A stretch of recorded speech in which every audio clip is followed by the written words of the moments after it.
Hey everyone, Sebastian here, back again with another video from Bluebook Test 1, Reading and Writing Module 2B, this time question 10. It's our first command of evidence question, which is one of the most common types of questions on the SAT, so let's give it a shot.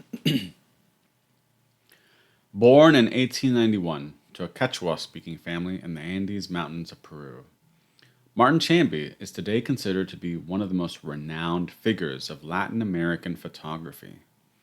In a paper for an art history class, a student claims that Chamby's photographs have considerable ethnographic value.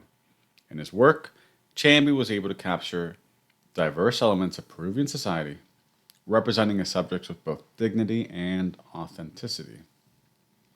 I haven't heard of this Chamby guy, but he sounds interesting.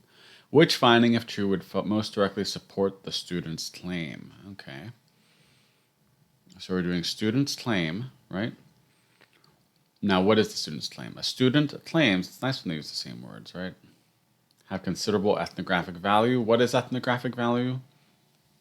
It has to do with anthropology and studying cultures. But if you don't know it, that's okay, because they tell us in his work, Chamby was able to capture diverse elements of Peruvian society, representing his subjects with both dignity and authenticity. So, which of these will show something where he's showing diverse elements of Peruvian society, right? A, Chamby took many commissioned portraits of wealthy Peruvians, but he also produced hundreds of images carefully documenting the peoples, sites, and customs of indigenous communities of the Andes. Okay, so here's one group of people, wealthy Peruvians, and then it has this but, which suggests there's a shift, right? He also made hundreds of images carefully documenting the peoples, sites of the indigenous communities. So that seems to be like he's covering different types of people. It doesn't directly say that indigenous communities aren't wealthy, but I guess it's implied and we can infer it. So I'm going to put a plus on this. It looks decent. B, Chamby's photographs demonstrate a high level of technical skill, as seen in his strategic use of illumination to create dramatic light and shadow contrasts. Okay, so this is still talking about his work, but it's talking about this technical skill. It doesn't talk anything about Peru or the cultures he's capturing. So I'm going to put a minus there. I'm just going to eliminate it, actually. A is clearly a better option.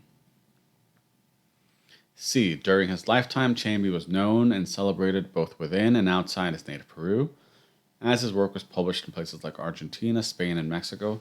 There's some diversity there, but it's not focused on his actual work. It's focused on where he's celebrated. So that doesn't fully tie in. And also, it's talking about different countries besides Peru, not about the diverse elements within Peruvian society, right? You want to focus on these little details to really help you narrow it down. So it's not this one. And you want to think, why is this wrong? And if you can't think of a direct reason why it's wrong, then it's probably not.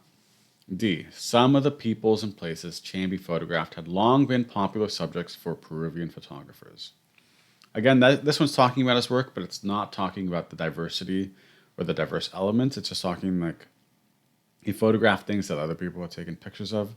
If anything, that shows he's not that valuable because he's not capturing something unique. So I would eliminate that, and we were left with the one we thought was right in the first place, A, right?